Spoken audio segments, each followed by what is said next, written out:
नमस्कार दोस्तों, आज की इस कथा में हम आपको बताएंगे कि भीमशंकर ज्योतिर्लिंग कैसे स्थापित हुआ था। आइए इस पौराणिक कथा के अनुसार हम जानते हैं इस ज्योतिर्लिंग के बारे में।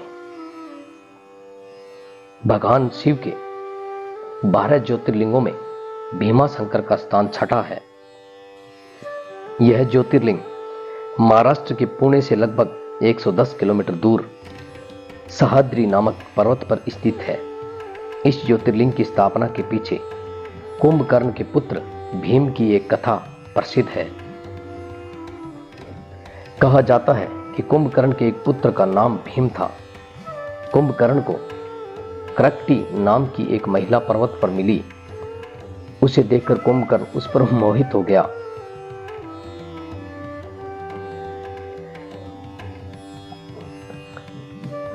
और उससे विवाह कर लिया।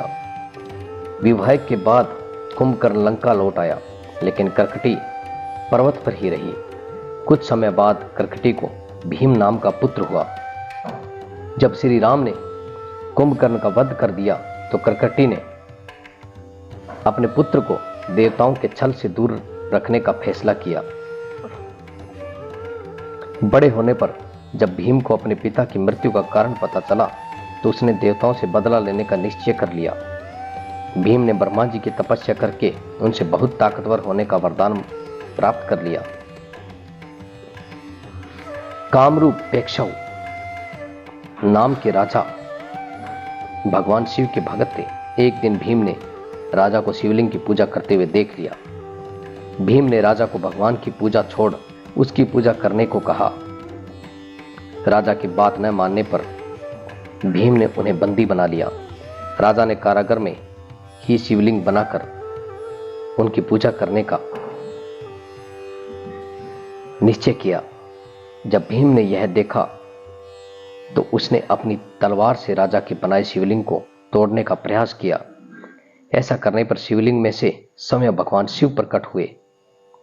भगवान शिव और भीम के बीच घोर युद्ध हुआ, जिसमें भीम की मृत्यु हो गई। फिर देवताओं ने भगवान शिव से हमेशा के लिए उसी स्थान पर रहने की प्रार्थना की। देवताओं के कहने पर शिवलिंग के रूप में उसी स्थान पर स्थापित हो गए। इस स्थान पर भीम से युद्ध करने की वजह से इस ज्योतिर्लिंग का नाम भीमशंकर पड़ गया। भीमशंकर मंदिर बहुत ही प्राचीन है, लेकिन यहाँ के कुछ भाग का निर्माण नया भी है। इस मंदिर के शिखर का निर्माण कई प्रकार के पत्थरों से किया गया है। यह मंदिर मुख्यतः नागर शैली में बना हुआ है।